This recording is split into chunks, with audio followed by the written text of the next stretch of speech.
de tota Espanya que no tenia un IBI per tema dels negocis, és l'únic que s'ha augmentat. La resta no s'ha augmentat, fins i tot, per exemple, alguns impostos, com el bio i algun altre, s'ha baixat completament.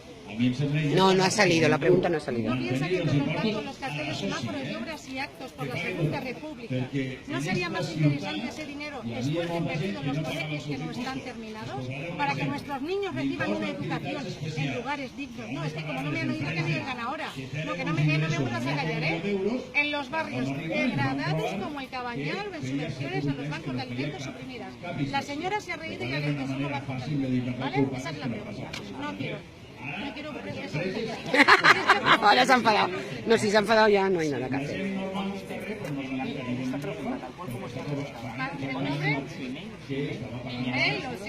¿Pero el email para qué? Ahí me puedes... Vale. Pues mira, yo te pongo. Pues mira, déjenme Valencia y me contestáis ahí. Toma, maleducada. Luego cuélgala en Compromís. Yo no he insultado a nadie, ¿eh? Toma, ahí tienes Defenem Valencia. La senyalització és en vale vertical, també per a que puguen me contestáis, ojalá me contestéis, ¿verdad? i si hi ha algun cas no de fet, i també hem fet una cosa, com tu saps,